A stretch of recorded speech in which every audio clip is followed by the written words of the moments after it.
Welcome to Equipped in Grace, where we talk about following Jesus in the chaos of real life. I'm Vinny Pizarski, and if you've ever wondered how to bring your Sunday faith into your Monday meetings, your parenting, your relationships, or just your everyday mess, this podcast is for you. So let's get outside of the church pew and get equipped for discipleship in the wild world in which we live. Well, welcome back to the show, dear listeners. Parenting, that part in the intro, is where we're going to key into today.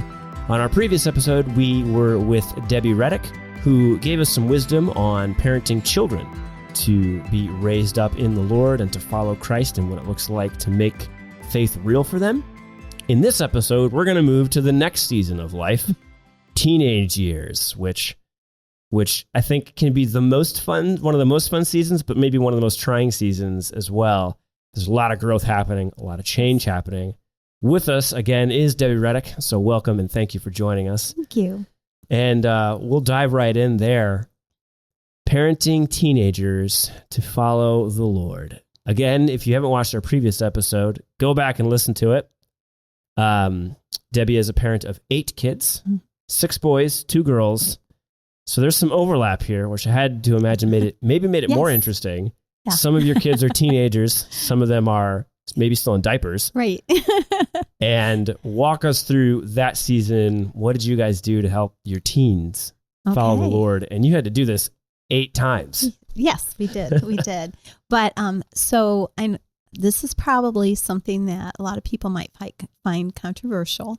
But my husband and I, Brad, our rule was as long as you lived in our home, you were expected to be at church on Sunday. Sure. And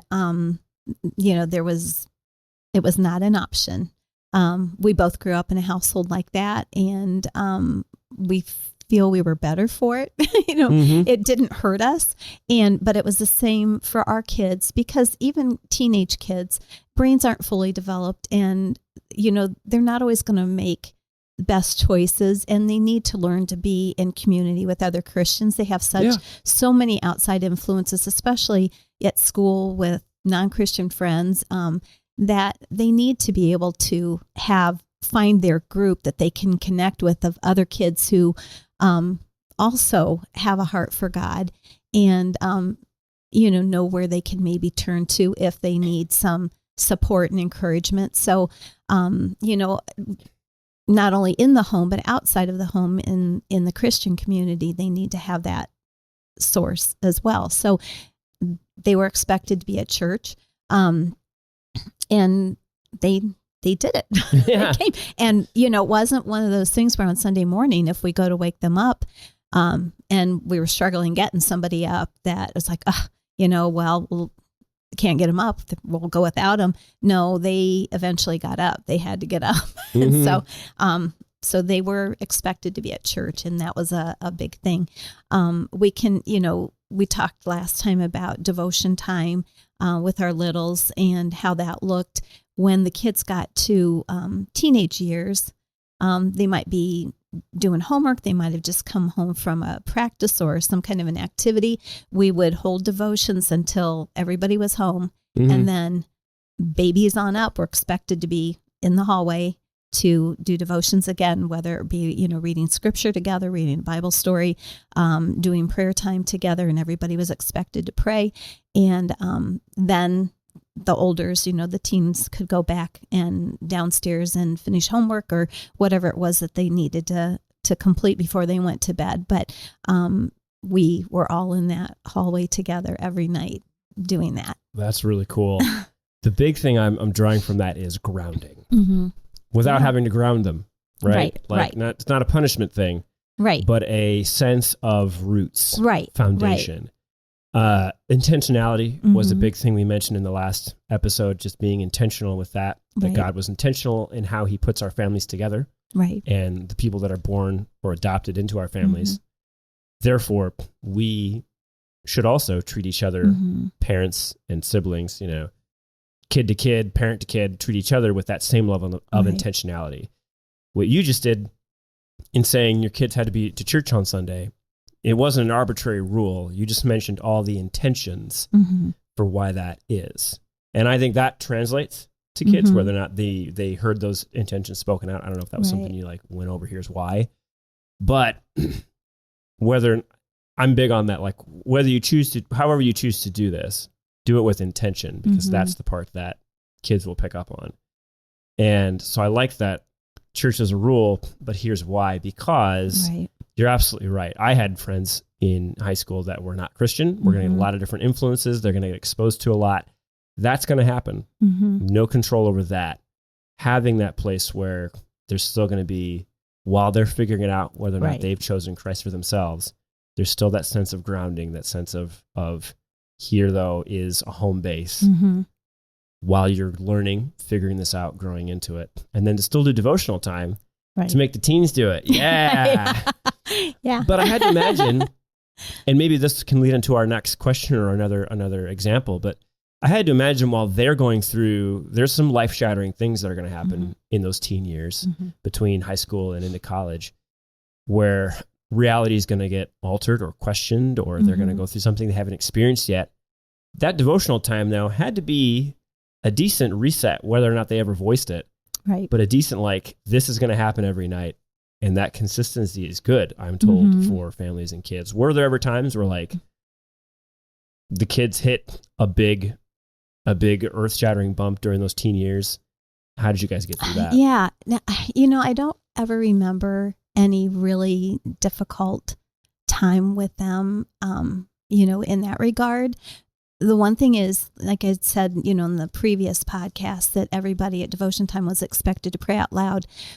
What came out during those prayer times, especially in the teen years, would be a mention of a friend or a situation or something that maybe they didn't really want to talk about, but they prayed about it. And sometimes it would enable us to, after devotion time, say, hey, is there anything you know, any way I can help you with that? Or I will also be praying, in my own prayers for that friend or that situation. But if there's anything I can do to help you in any way, please let me know. You learn so much of what is in their heart. It kind of is an open window to what their anxieties, their concerns are. If they just mention, one or two things that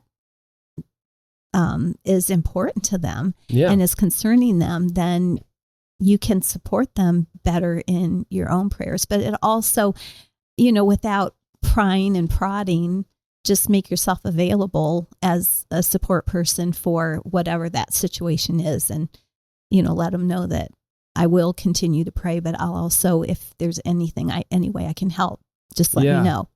Because these are those years where they're not going to be as, here's every detail of my day and how many Spider-Man stickers I put on my book cover. Right.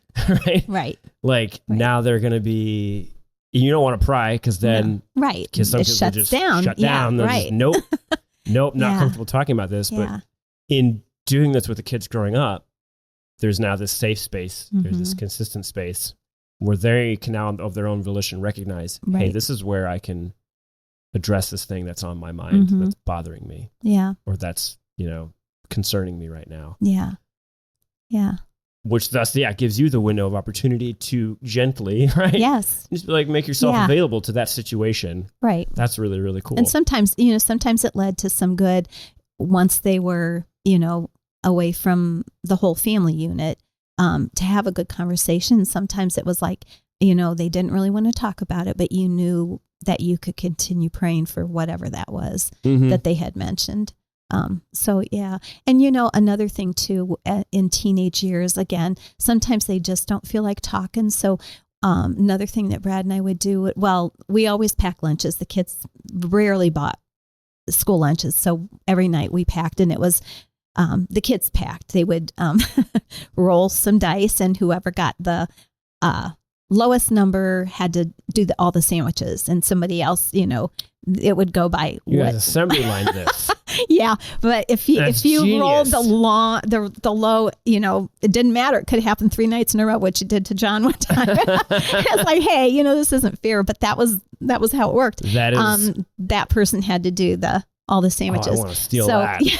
So anyhow, but then Oliver's learning how to make a sandwich tonight, guys. Yeah, there would be notes in the lunches, and usually Brad was the one who put those notes in the lunches. Notes of encouragement, maybe a scripture. Just be that person to make a difference. See who you can show some kindness to. Whatever it was. Oh, that's great. But putting scripture in there. But the other thing too that we found is that sometimes, like I said, teen years, they just don't want to verbalize or converse. So if there were things that we really wanted to address, or we wanted to let them know that we were supporting them in prayer, or we were there, if they needed to talk, it was just writing a note, sitting it, putting it on their bed, sitting it on their dresser, whatever, because sometimes that written note would have the, just the encouragement that they needed, where they could go back and look at it over and over again. And then, it was up to them to decide if they wanted to share more, but at least they knew that we were there again, praying, supporting them, and available. Yeah. And, or, how proud we were of them, for whatever, reason it might be. I like that. But, writing, it's kind of unfortunately gone by the wayside with texting. I mean, now you can, kind of text, but sometimes you need that piece of paper in your hand to put in your pocket, to put in your notebook, to put in your book bag, whatever, to, be able to just hold fast to. Yeah. And I would think both have meaning. Mm-hmm. And I don't think there are some things where I want to jump on the naysayers of texting as ruining culture, but I was like, but the reality is in those instances, I think they both hold value. Mm-hmm, they do. And I don't think there's sending your kid an encouraging text or leaving a note in the lunch. I think both can deliver the same level again of intention, of care, of just reminding them that they have a safe place. Yeah. I like that a lot. I do want to say candidly that rolling the dice, I love that. And that is biblical for anyone who doesn't think otherwise. That happens. Drawing straws, that's how they decided Jonah was getting thrown overboard. I want to say the disciples did it at one point, because at some point they had to replace Judas, and I forget how exactly, so I probably shouldn't quote that, but how they decided who was going to replace the 12th disciple. But yeah, no, there are actually many biblical examples of just we're going to put it in the Lord's hands. I will say that sometimes, as jokes, somebody would get both, I don't want to say, both ends of the loaf of bread for their sandwich. I mean, nobody likes that piece, or very few people do, but, sometimes. It took me to be a full-grown man before I got over my fear of crust. Yeah, it's okay, I'm having to do sandwiches for the third time. This guy's getting both ends of the, and then I would hear these conversations at the dinner table about, hey, thanks for, doing this to my lunch, or they would, break their cookie in half and, whatever it was. But so there was revenge.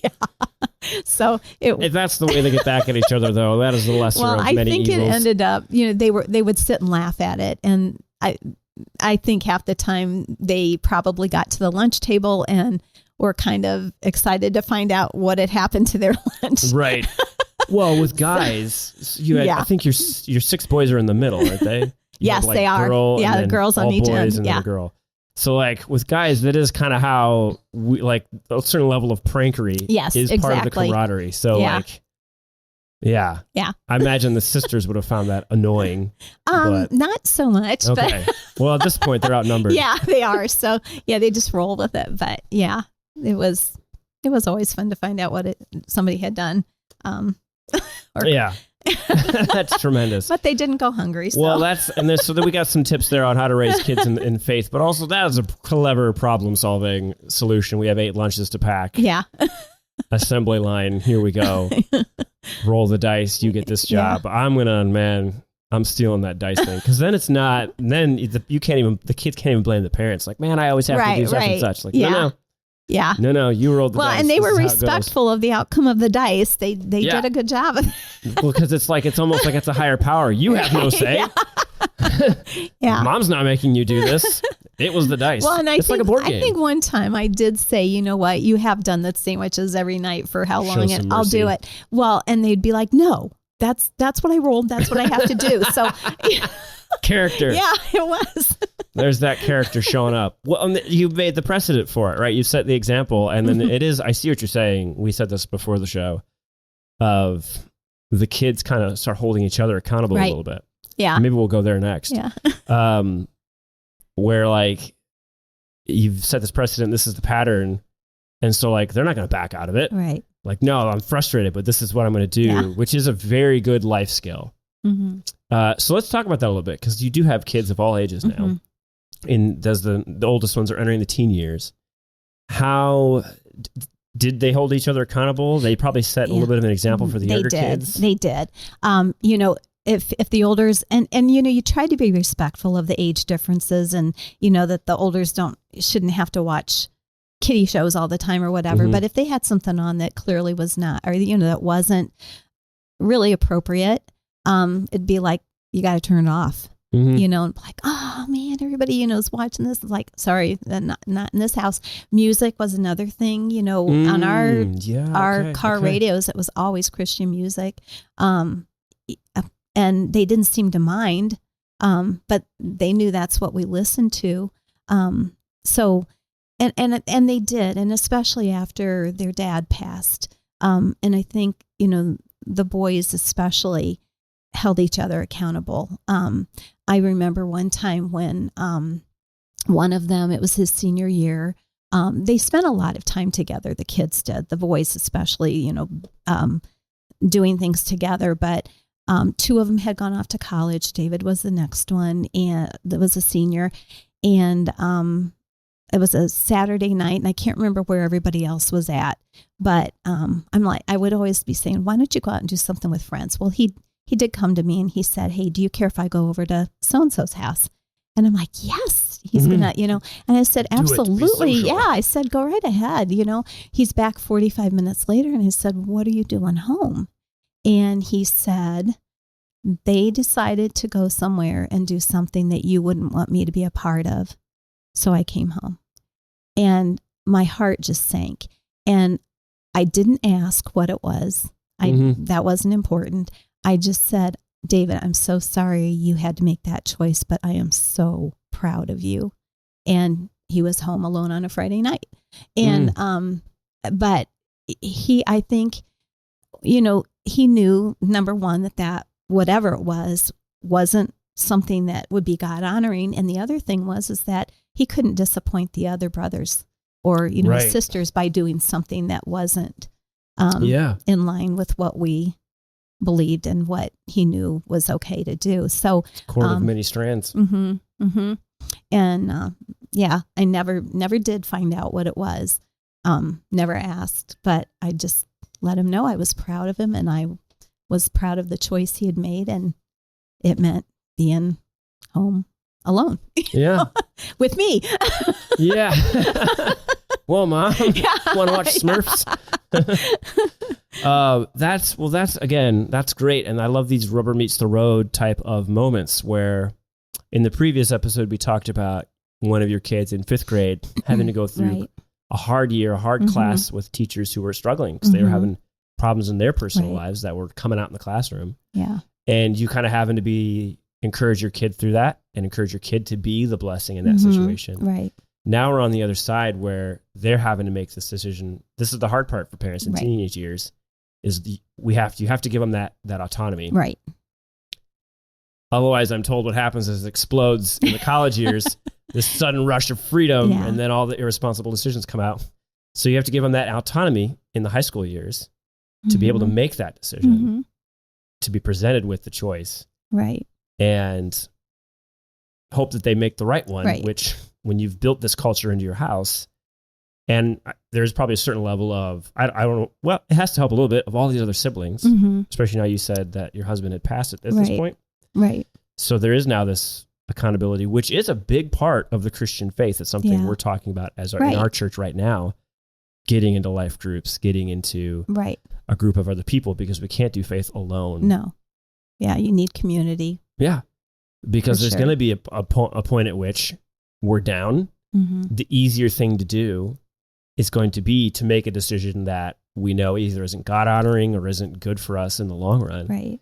is usually that is almost always the easier choice. We talked about that with cutting up vegetables for lunch. We were talking about that before the episode we're recording now. Right. It's just like, it's harder. Yeah. It's harder to do that than it is to grab the prepackaged granola bar. But faith, and there's those same things in our lives. And I think what happens too is that some of their friends their idea of Christianity was that, well, you're confined to these rules and you can't do this, that, and the other thing. And the way we presented it was, you know what, you've got this whole big, what do I want to say? God has these boundaries that he's set in the commands he's given us, but there's a lot of room to move around within those boundaries. And as long as you don't cross over those lines and go outside of, what he commands or what he wills for us, you're free to move around and do all kinds of fun things and not have to reap consequences of poor choices. On the outside of that boundary line, where it looks like there's all this freedom, those choices chain you to consequences, whether it be, taking drugs or premarital sex and an unwanted pregnancy, or, whatever it might be, alcohol and some of the consequences for that. Though that's where you get chained and confined, is outside that boundary line. And they just don't understand that the consequences are actually limiting and bind you. Yeah. And so your freedom is within the bounds of God's That is so commands. True. There's a story I heard an illustration along those lines, that the bounds, and I love that you put it that way, that the bounds that God gives, it's a blessing. It's for freedom, not necessarily just about restriction. Right. But it's about not exceeding our limits.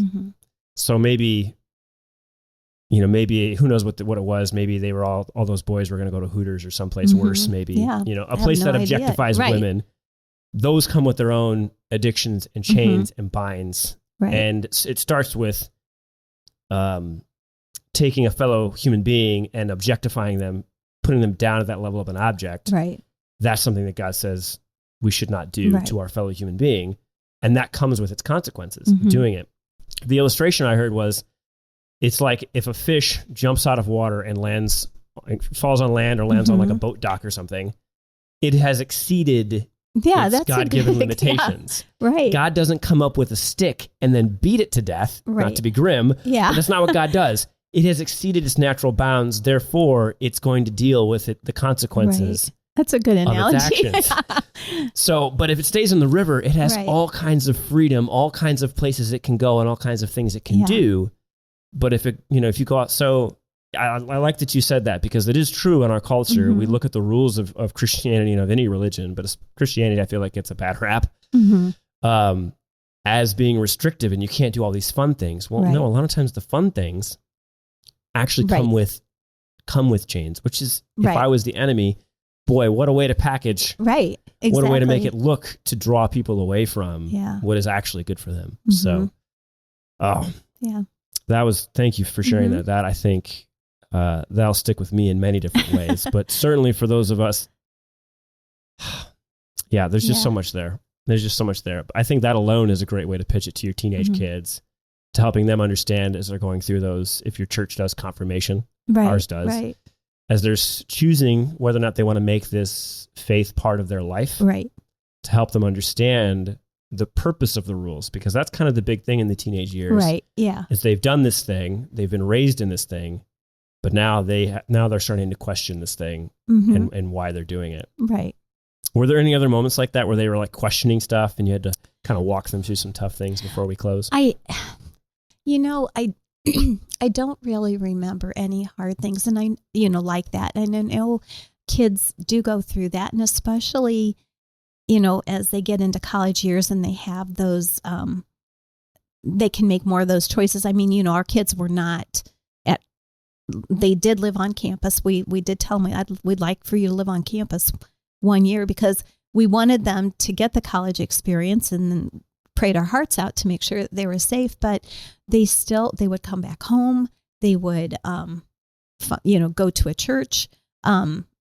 And so we were really blessed that way, Mm-hmm. that they still, and I think it was because growing up, going to church and being expected to be at church every Sunday, you kind of felt like you threw your week off if you didn't show up at church. Yeah. You know, Oh, you just felt like, now I'm messed up for the whole week. It's grounding. I feel that way is. if I can tell if I go more than a day or two without reading my Bible, Mm-hmm. I'm off. Yeah. I feel off. Just Right. feel off-centered, off-kiltered, not anchored. Yeah. So, Yeah. all right. Well, that's great. And then we'll get then into those college years Okay. on our next episode. We'll go ahead and wrap up here. And but thank you again so much You're for joining welcome. us and sharing your wisdom and experience. I hope for those of you listening that our conversation has been a blessing to you and will be a blessing to your family and their walk with the Lord. As we have been saying, we are now doing episodes every 2 weeks. So our next episode will be December 9th, where we will be joined again by Mrs. Debbie Reddick. And we will talk about, as those kids launch into college, how do we be Christian parents and help disciple them in that unique season of life. Well, thank you again for joining us. Thank you all for listening. If you would like to be notified of our next episode and latest content, be sure to like, subscribe, or follow this show on the podcast app of your choice. Until next time, may the Lord bless you and keep you. Bye-bye.